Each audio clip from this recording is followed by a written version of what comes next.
कहानी रानी और एक जिन्न की है। रानी ने कैसे जिन्न से अपनी प्यास बुझाती है और रानी के शरीर से आत्मा ही निकाल जाती है। कहानी को पूरा सुनिए, मजा आएगा। तो चलिए कहानी को शुरू करते हैं। बहुत समय पहले एक विशाल और समृद्ध राज्य था जिसका नाम था काम राज्य। यह राज्य अपनी भव्यता, समृद्धि और विलासिता के लिए प्रसिद्ध था। महल सोने से जड़े हुए थे, हरियाली से भरे जंगल थे और प्रत्येक कोने में सुख संपत्ति की झलक मिलती थी। लेकिन इस राज्य की सबसे बड़ी शोभा थी उसकी रानी समृद्धि। रानी समृद्धि सिर्फ अपनी सुंदरता के लिए नहीं बल्कि अपनी बुद्धिमानी और राजनीति में गहरी समझ के लिए भी प्रसिद्ध थी। रानी की सुंदरता का कोई मुकाबला नहीं था। उसकी चमकती आंखें, सुनहरे बाल और रेशमी त्वचा ने हर किसी का मन मोह लिया था। लेकिन रानी की असली ताकत उसकी बुद्धिमानी में थी। वह सिर्फ सुंदर नहीं थी बल्कि राज्य की शक्ति को बढ़ाने में राजा आदित्य की मदद भी करती थी। हालांकि रानी की जिंदगी बाहरी रूप से जितनी भव्य और सुखमय थी, भीतर से वह उतनी ही अकेली और उदास थी।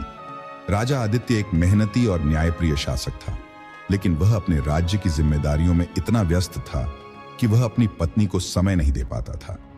रानी समृद्धि की जिंदगी में एक अजीब सा खालीपन था। महल के अंदर हर विलासिता मौजूद थी, लेकिन रानी को वह सच्चा सुख नहीं मिलता था जिसकी उसे तलाश थी। उसकी रातें अकेली और ख्वाहिशों से भरी रहती थीं, लेकिन वे कभी पूरी नहीं हो पाती थीं। महल की दीवारों के भीतर कुछ ऐसा था जो बाहर की दुनिया नहीं जानती थी। रानी अपनी खिड़की से बाहर अंधेरे आसमान को देखती और अपने जीवन की अधूरी ख्वाहिशों को सोचती। महल के नौकर चाकर भी उसकी आंखों में छिपे दर्द को समझते थे, लेकिन कोई भी कुछ कहने की हिम्मत नहीं करता था। रानी का अकेलापन धीरे धीरे बढ़ता जा रहा था। उसे ऐसा लगता था जैसे उसकी आत्मा कहीं खो गई हो। उसे अपने भीतर एक अजीब सी बेचैनी महसूस होती थी जिसे वह समझ नहीं पाती थी। एक दिन रानी ने फैसला किया कि वह महल से बाहर निकलेगी। वह अपनी बहन राजकुमारी नैना के साथ जंगल की सैर पर गई। नैना रानी की एकमात्र दोस्त थी जिसे वह अपना दिल खोलकर बता सकती थी। जंगल की ठंडी हवा और चिड़ियों की मधुर आवाज ने रानी के दिल को थोड़ी राहत दी। लेकिन अचानक उनकी नजर एक बूढ़े साधु पर पड़ी जो पेड़ के नीचे ध्यान में बैठा था। साधु की उपस्थिति रहस्यमय थी और रानी ने उसे देखा। हे साधु, तुम कौन हो और इस सुनसान जंगल में क्या कर रहे हो? रानी ने उत्सुकता से पूछा। साधु ने अपनी आंखें खोली और धीरे से कहा, हे रानी, मैं यहां नहीं बल्कि तुम्हारे भीतर की बेचैनी को देखने आया हूं। तुम्हारी आंखें जो कहती हैं वह तुम्हारा दिल नहीं समझ पाता। रानी समृद्धि साधु के शब्दों से अचंभित थी। वह ठिठक कर खड़ी हो गई और उसकी बहन नैना भी घबराई हुई थी। तुम मेरे दिल के बारे में इतना सब कैसे जानते हो? रानी ने संदेह से पूछा। साधु ने मुस्कुराते हुए कहा, मैं साधारण इंसान नहीं हूं। मैं उन आत्माओं की आवाज सुन सकता हूं जो अधूरी इच्छाओं में बंधी रहती हैं। तुम्हारे मन की पीड़ा मुझे साफ दिखाई देती है। तुम जो चाहती हो वह तुम्हें कभी नहीं मिला और अब तुम उससे दूर भागने के लिए तैयार हो।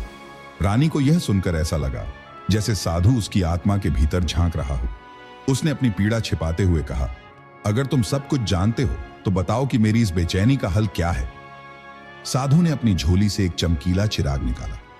यह चिराग पुराना लग रहा था, लेकिन उसकी सतह पर अजीब सी चमक थी, जैसे वह किसी रहस्य को छुपा रहा हो। यह जादुई चिराग है, साधु ने कहा। यह तुम्हारी हर ख्वाहिश पूरी करेगा, लेकिन ध्यान रहे कि हर ख्वाहिश की एक कीमत है। इसे इस्तेमाल करना आसान है, लेकिन इसका परिणाम समझना मुश्किल है। रानी ने चिराग को ले लिया और उसकी आखिरी उम्मीद के रूप में इसका उपयोग करने की सोची। क्या कीमत है? रानी ने पूछा। साधु ने गंभीरता से जवाब दिया, तुम्हारी आत्मा का एक हिस्सा हर बार जब तुम एक इच्छा मांगोगी वह घटेगा। जितनी ज्यादा ख्वाहिशें उतना ही आत्मा का नुकसान। यह चिराग तुम्हें तुम्हारी इच्छाओं का गुलाम बना सकता है। रानी ने साधु की बातों को सुना, लेकिन उसकी इच्छाओं की गहराई इतनी अधिक थी कि उसने चेतावनी को नजरअंदाज कर दिया और चिराग को लेकर महल लौट आई। रानी ने चिराग को अपने कक्ष में रखा और रात भर उसे देखती रही। उसकी बहन नैना ने चेतावनी दी, बहन, यह चिराग खतरनाक लगता है, तुम्हें इसे इस्तेमाल नहीं करना चाहिए। लेकिन रानी ने उसकी बातों को नजरअंदाज कर दिया। रानी ने चिराग को हल्के हाथों से रगड़ा और तभी एक गहरे धुएं का गुब्बार उठने लगा। कमरे में अंधेरा छा गया और धुएं से एक विशाल जिन्न प्रकट हुआ। जिन्न ने रानी से कहा, मैं तुम्हारा सेवक हूं रानी समृद्धि, तुम्हारी हर ख्वाहिश पूरी करूंगा, बस मुझे आज्ञा दो। रानी थोड़ी देर डर गई, लेकिन फिर उसने खुद को संभालते हुए जिन्न से कहा, मुझे खुशियों का एहसास दिलाओ, मुझे वह सब दो जो मैं चाहती हूँ। जिन्न ने अपनी शक्तियों का प्रयोग किया और अचानक रानी के कमरे में सुनहरी रोशनी फैल गई। रानी ने महसूस किया कि उसकी अधूरी ख्वाहिशें पूरी हो रही हैं। उसे एक गहरी तृप्ति का एहसास हुआ, लेकिन जब अगली सुबह रानी जागी तो उसे अपने भीतर कुछ अजीब सा हल्कापन महसूस हुआ। उसकी आत्मा का एक हिस्सा जैसे गायब हो गया हो। रानी ने इसे नजरअंदाज किया और फिर से चिराग को रगड़ा। उसने बार बार चिराग का इस्तेमाल किया, जिनसे धन, दौलत, विलासिता और सच्चे सुख की मांग की।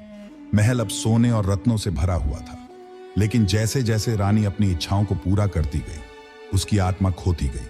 महल का वातावरण भी बदलने लगा। रानी की इच्छाओं के कारण महल में अजीब घटनाएं होने लगीं।